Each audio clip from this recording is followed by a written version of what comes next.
সবাইকে জয় যিশু। আমাদের মহান প্রেমময় পিতা প্রভু যীশু খ্রিস্টের নামে আজকে আমি সবাইকে স্বাগত জানাই। আপনারা আমার সাথে উপস্থিত আছেন, তাই আপনাদের প্রত্যেককে ধন্যবাদ যে আপনারা আমার সাথে প্রতিনিয়ত ঈশ্বরের বাক্য শুনছেন এবং আমার ভিডিওটি আপনারা দেখছেন, তাই আপনাদের প্রত্যেককে আমি ধন্যবাদ জানাই। আসুন আমরা আজকে ঈশ্বরের বাক্য আমরা শুরু করি। তার আগে আমরা দেখি আজকে যে বিষয়ের উপরে আমি পাঠ করব তা হচ্ছে আমাদের দৌড়ের স্থলে এমনভাবে আমাদেরকে দৌড়তে হবে যাতে আমরা পুরস্কার পাই। আমরা এই বাক্য আমরা দেখব 2 তিমথিও তার 4 অধ্যায় 7 পদে আমি পাঠ করি। 2 তিমথিও 4 অধ্যায় 7 পদ আমি এখানে পাঠ করি। এখানে বাক্য বলে, আমি উত্তম যুদ্ধে প্রাণপণ করিয়াছি, নিরূপিত পথের শেষ পর্যন্ত দৌড়িয়াছি, বিশ্বাস রক্ষা করিয়াছি। অর্থাৎ এখানে আমরা দেখি যে সাধু পৌল তিনি তার আত্মিক পুত্র অর্থাৎ তার আত্মিক পুত্র তিমথিকে এই পত্র লিখেছেন এবং সাধু পৌলের এটা ছিল শেষ পত্র এবং তিনি তখন অত্যন্ত বৃদ্ধ হয়ে গেছেন। তাই তিনি তিমথিকে বলছেন যে আমি উত্তম যুদ্ধে প্রাণপণ করিয়াছি, নিরূপিত পথের শেষ পর্যন্ত দৌড়িয়াছি, বিশ্বাস রক্ষা করিয়াছি। অর্থাৎ এখানে আমরা দেখি যে সাধু পৌল তিনি তার দৌড় তিনি শেষ করেছেন এবং তিনি সেখান থেকে যে মুকুট পেয়েছেন সেই বিষয়ে তিনি তিমথিকে বোঝানোর চেষ্টা করছেন যে দৌড়ানোর স্থলে আমাদেরকে সেভাবে দৌড়াতে হবে আমরা যেন মুকুট আমরা যেন পেতে পারি। তাই আমি এই বাক্যটাকে বিস্তারিত দেখার জন্য আমি আপনাদের সামনে কয়েকটি বাক্য আপনাদের সামনে আমি পাঠ করব। তার মধ্যে আমি এখন পাঠ করছি 1 কোরিন্থীয় তার 9 অধ্যায় 24 পদ। তোমরা কি জানো না যে দৌড়ের স্থলে যাহারা দৌড়ে তাহারা সকলে দৌড়ে, কিন্তু কেবল একজন পুরস্কার পায়। তোমরা এই রূপে দৌড়ো যেন পুরস্কার পাও।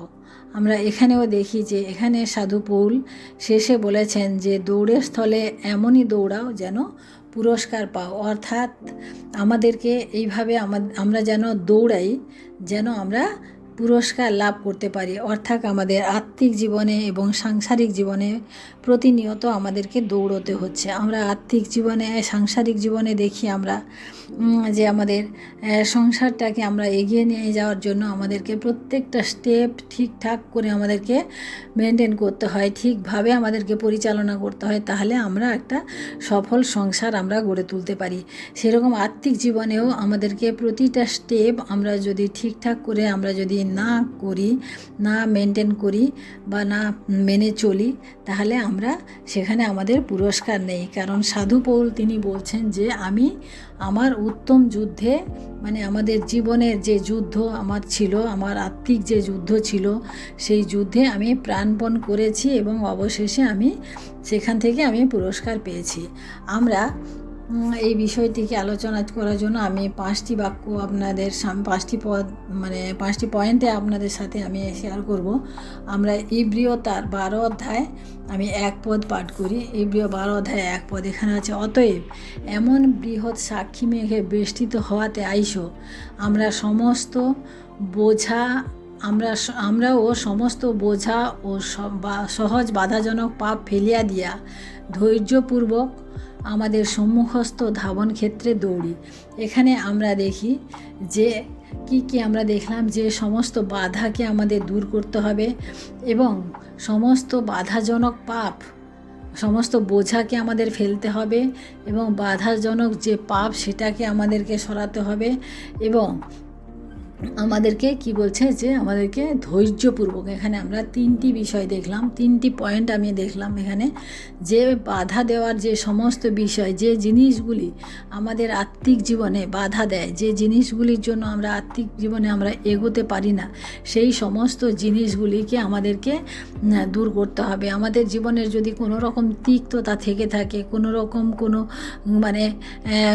গ্লানি থেকে থাকে, সেই সমস্ত কিছু আমাদেরকে দূর দূর করতে হবে এবং আমাদেরকে এগিয়ে চলতে হবে।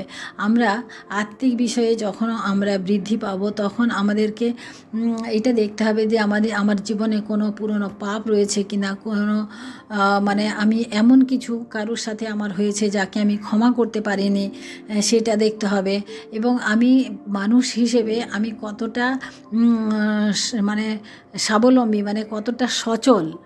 অনেক সময় থাকে দূর আজকে ভালো লাগছে না, আজকে করব না, আজকে বাইবেল পাঠ করব না, আজকে প্রার্থনা করব না, মানে এই যে আমাদের অলসতা, এটাও আমাদের আত্মিক জীবনে বৃদ্ধি পেতে আমাদেরকে বাধা দেয়। এবং আমরা এটা দেখি যে আমাদের কাউকে আমরা ক্ষমা করতে পারি না, সেটাও আমাদেরকে আত্মিক জীবনে বাধা দেয়। আমরা দেখি যে ঈশ্বরের পথে বা আত্মিক জীবনে বৃদ্ধি পেতে হলে আমাদেরকে এমন কিছু কিছু জিনিস যেটা আমাদের জীবনের সঙ্গে জড়িত রয়েছে সেগুলোকে আমাদেরকে ত্যাগ করতে হবে। আমরা যদি শকের জীবনে দেখি যে শকেও কী করেছিলেন, তার আত্মিক বৃদ্ধি যখনই তিনি প্রভু যিশুকে তিনি জানতে পারলেন, যখনই তিনি প্রভু যিশুর পথকে তিনি অবলম্বন করলেন, তখন তিনি কী করলেন, তার সমস্ত পুরানো কিছু তিনি ত্যাগ করলেন। অর্থাৎ আমরা দেখি যে তিনি একজন করগ্রাহী ছিলেন এবং তিনি লোকের কাছ থেকে কীভাবে আদায় করতেন টাকা, তিনি তার সমস্ত কিছু, মানে যার কাছ থেকে যতটা পরিমাণ দিয়েছিলেন তার 4 গুণ করে তিনি তাদেরকে ফেরত দিয়েছেন এবং তার সমস্ত তিনি নিঃস্ব করে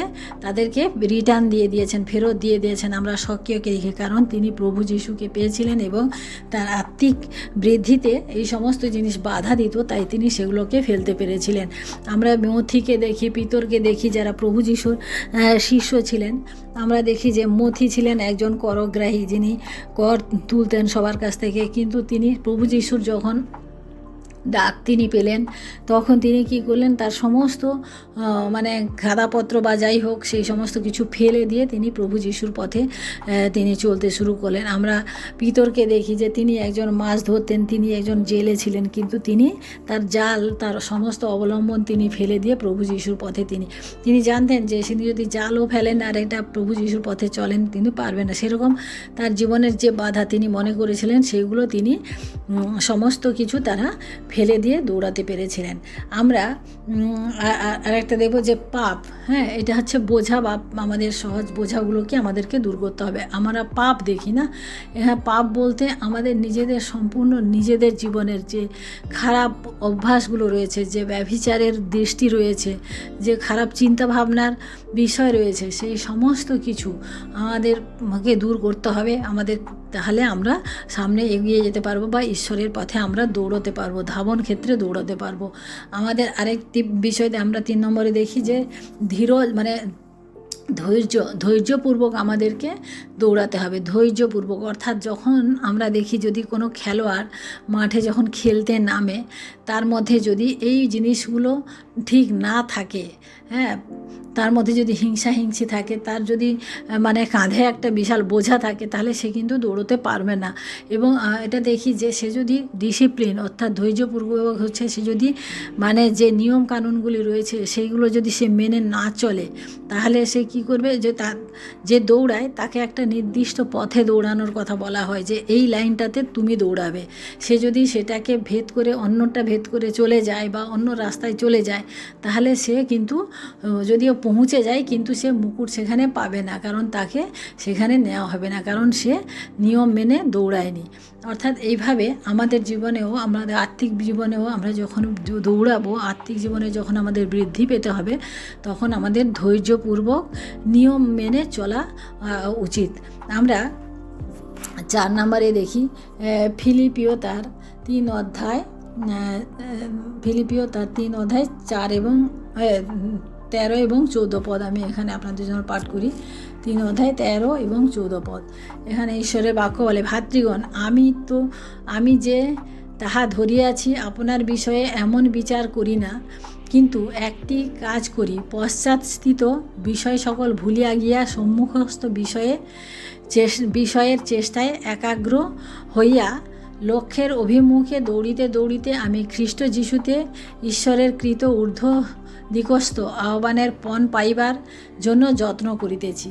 এখানে আমরা দেখি, এখানেও সাধু পৌল বলতেছেন যে তিনি মানে এমন বিচার করি না, অর্থাৎ আপনার বিষয়ে, মানে তিনি নিজের বিষয়ে মানে কোনো মানে সেরকম কোনো কিছু তিনি চিন্তা করেননি। তিনি শুধু লক্ষ্যে একটা একটা মানে লক্ষ্য থাকবে যে আমরা যখন দৌড়াই, আমাদের একটা মাঠে যদি আমাদের 100 কিলোমিটার দৌড় হয়, তাহলে আমাদের কি হয় যে এই জায়গা থেকে আমাদেরকে এই পয়েন্টে আমাদেরকে পৌঁছাতে হবে। এটা একটা আমাদেরকে নির্দেশ করা থাকে, এই জায়গা থেকে এই পয়েন্টে পৌঁছাতে হবে, তুমি এই লাইনের মধ্যে দৌড়াবে। সেরকম সাধু পৌল বলছেন যে আমার একটা সম্মুখস্থ বিষয়ে, অর্থাৎ আমার নিশানা, আমার লক্ষ্যটাকে আমি স্থির রেখে চলেছি। আমি পেছনে আমার কোনো পশ্চাৎস্থিত কোনো সকল কিছু ভুলে গেছি। আমি আমার পেছনে কি আছে, কি হয়েছে না হয়েছে, আমি সমস্ত কিছু ভুলে গিয়ে আমি দৌড়েছি। অতএব প্রিয় ভাই বোনেরা, আমরা যদি আজকে প্রভু যিশুর সেই ধাবন ক্ষেত্রে আমরা যদি দৌড়াতে চাই, তাহলে আমাদেরকে সে প্রভু যিশুর প্রতি আমাদেরকে দৃষ্টি রাখতে হবে এবং আমাদের সেইভাবে আমাদের জীবনে চলতে হবে। এবং প্রভু যিশুর প্রতি আমাদের দৃষ্টি রেখে শুধু তাকিয়ে থেকে চললে হবে না, আমাদেরকে তার বাক্য, তার মানে কথাবার্তা, তিনি যা আমাদেরকে বলেছেন, যেভাবে তিনি আমাদেরকে জীবনযাপন করতে বলেছেন, সমস্ত কিছু আমাদেরকে মেনে চলতে হবে। তাহলে আমরা মানে আমাদের সেই ধাবন ক্ষেত্রে আমরা দৌড়াতে পারবো বা আমরা পৌঁছতে পারবো। আমাদের প্রত্যেকের জীবনে অনেক অনেক বোঝা আছে, অনেক বাধা আছে, কিন্তু যখন আমরা ঈশ্বরের পথে আমাদের জীবনকে আমরা স্থির করেছি চলার জন্য, তখন কিন্তু আমাদেরকে তার দিকে দৃষ্টি রাখতে হবে। অনেক কিছু জীবনে ঘটবে, অনেক কিছু আমাদের জীবনে আসবে, কিন্তু সমস্ত কিছুকে আমাদের তুচ্ছ জ্ঞান করে একমাত্র প্রভু যিশুর দিকে আমাদের দৃষ্টি রেখে তার বাক্য সকল আমাদেরকে সেইভাবে স্মরণ করতে হবে এবং সেইভাবে আমাদেরকে চলতে হবে। আমি লাস্টের পয়েন্টে দেখি যে আমাদের এখানে গীত সংগীতা তার 119 সংখ্যার গীতে 32 পদ আমি আপনাদের জন্য পাঠ করি। আমি তোমার আজ্ঞা পথে দৌড়িব, কেননা তুমি আমার হৃদয় প্রশস্ত করিতেছ। এখানে আমরা দেখি যে দাউদ ঈশ্বরকে বলছেন যে আমি তোমার আজ্ঞা পথে দৌড়িব, অর্থাৎ আমাদেরকে একটা মার্গ না প্রভু যিশু করে বলেছেন, আমি সত্য, আমি মার্গ, আমি পথ, আমি জীবন। হ্যাঁ, তিনি বলেছেন আমি সত্য, আমি মার্গ, পথ, এবং মার্গ হচ্ছে আমাদের পথ। অর্থাৎ আমি এর আগেও বললাম যে আমাদের দৌড়ানোর সময় আমাদের পথভ্রষ্ট হলে চলবে না, আমাদের সেই পথে যেতে হবে যেই পথে যিশু আমাদেরকে যেতে বলেছেন। আমাদের সামনে, আমরা জানি না, আমাদের সামনে দুটি পথ রয়েছে, একটা প্রশস্ত পথ রয়েছে, একটা সরু পথ রয়েছে। আমাদের সেই সরু গলি পথে আমাদেরকে যেতে হবে, যেখানে আমাদের অনেক অসুবিধা হবে যেতে, আমাদের এদিক ওদিক পড়ে যাওয়ার সম্ভাবনা থাকবে, কিন্তু আমাদেরকে সেই পথেই যেতে হবে যে পথে প্রভু যিশু আমাদেরকে যেতে বলেন। তাই এখানে দাউদ বলছেন যে আমি তোমার আজ্ঞা পথে, অর্থাৎ প্রভু যে আজ্ঞা দাউদকে দিয়েছিলেন, যেভাবে চলতে বলেছিলেন, তিনি সেইভাবে তিনি তার আজ্ঞা মেনে তিনি দৌড়েছেন এবং সেভাবে দৌড়েও তিনি পেয়েছেন। প্রিয় ভাই বোনেরা, আমরাও আজকে প্রভু বলেছেন যে আমি পথ, আমি জীবন, আমি সত্য। অর্থাৎ আমরা যদি আমরা প্রভুকে বিশ্বাস করি, প্রভুর পথে চলতে চাই, তাহলে আমাদের প্রভু যিশুর আজ্ঞাকে বা প্রভু যিশুর পথকে আমাদেরকে অবলম্বন করতে হবে এবং তিনি যেভাবে আমাদেরকে পথ দেখিয়েছেন সেই পথে আমাদেরকে চলতে হবে। আমাদের প্রতিদিন ঈশ্বরের বাক্য পাঠ এবং প্রতিদিন তার বাক্যের মধ্য দিয়ে আমাদের জীবনের পথ খুঁজে পাওয়া, সেটাও আমাদেরকে জানতে হবে। কারণ যত বেশি আমরা বাক্য পাঠ করব, তত বেশি আমরা বাক্যের অন্তর্নিহিত মানে আমরা বুঝতে পারবো। আমাদের জীবনে চলার পথে তার সেই বাক্যের মধ্য দিয়ে আমরা উৎসাহও পাবো। তাই প্রিয় ভাই বোনেরা, আজকে আমরা যে বাক্য পাঠ করলাম যে ধাবন ক্ষেত্রে এমনভাবে আমরা দৌড়াবো যেন মুকুট পাই। আমরা শুধু আমরা খ্রিস্টে জীবনযাপন করছি, চার্চে আসছি, আমরা সহভাগিতা করছি, সব কিছু করছি, কেন? সেটা যেন আমরা প্রত্যেকে চাই যেন আমরা সেই অনন্ত জীবনে আমরা পৌঁছতে পারি। যেদিন প্রভু যিশু আবার আসবেন দ্বিতীয় আগমনে, সেদিন যেন আমরা তার সম্মুখে দাঁড়াতে পারি এবং সেই জীবন পুস্তকে লেখার নামটি যেন আমারও থাকে। আমাদের সেই ইচ্ছা আমরা প্রকাশ করি। তাই আমরা যেন সেই পথে আমরা চলতে পারি, আমরা যেন বিচলিত না হই। কারণ আমরা যদি এদিক ওদিক হয়ে যাই, তাহলে আমাদের বৃথা যিশুতে চলা। কারণ আমরা জানি যে আমরা যেভাবে চলছি, যদি আমরা সেভাবে চলতে থাকি, তাহলে আমরা একদিন সেই মুকুট আমরা পাবো না, যেটা সাধু পৌল পেয়েছিলেন, সেই মুকুট আমরা পাবো না। তাই প্রিয় ভাই বোনেরা, আমরা যখন প্রভুতে আমরা বিশ্বস্তভাবে চলতে শুরু করব আমাদের জীবনে, তখন আমরা সেই ধাবন ক্ষেত্রে আমরা ঠিক সম্মুখে এগিয়ে যেতে পারবো এবং আমাদের মানে সেই মুকুট যে পাওয়ার আশা আমরা প্রত্যেকে রাখি, সেই মুকুটও আমরা একদিন পেতে পারবো। তাই আসুন আমরা আমাদের মহান ঈশ্বরকে ধন্যবাদ দিয়ে আমি প্রার্থনা করি। Hallelujah, hallelujah, hallelujah. মহান প্রেমময় পিতা, তোমার মহান আমি ধন্যবাদ প্রশংসা করি প্রভু। আজকের এই সুন্দর দিনে প্রভু, তোমার সুন্দর বাক্যের মধ্য দিয়ে প্রভু আমরা অনেক উৎসাহিত হলাম প্রভু। তাই তোমায় ধন্যবাদ করি প্রভু, তোমায় ধন্যবাদ করি প্রভু। তুমি প্রতিনিয়ত এইভাবে আমাদিগকে নানানভাবে প্রভু তুমি বাক্যের মধ্য দিয়ে আমাদিগকে সাহায্য করে চলেছ প্রভু। তাই তোমায় ধন্যবাদ করি প্রভু। তোমার অনুগ্রহ দয়াতে প্রভু আমাদের প্রত্যেক ভাই বোনকে তুমি সাহায্য করো, স্থির রাখো প্রভু, যেন প্রত্যেকে প্রভু তোমার বাক্য অনুযায়ী চলতে পারে এবং আশীর্বাদ প্রাপ্ত হয় প্রভু। ধন্যবাদ করি প্রভু। সারাটি দিনের ভাত তোমার হাতে রাখি প্রভু, আমাদের সঙ্গে থাকো, আশীর্বাদ করো। সমস্ত অপরাধ থেকে তুমি আমাদেরকে ক্ষমা করো এবং সারাটি দিনের সুরক্ষার ভার তোমার হাতে রেখে আমাদের বাইরে যাওয়া ভিতরে আসা তুমি রক্ষা করো। সমস্ত কিছু তোমার চরণে রেখে এই বিনতি প্রার্থনা চাই আমাদের মুক্তিদাতা ত্রাণকর্তা প্রভু যীশু খ্রিস্ট তোমারই নামে, আমেন। সবাইকে জয় যীশু। সবাই ভালো থাকবেন, সুস্থ থাকবেন। আজকের দিনটি সবার শুভ হোক। জয় যীশু।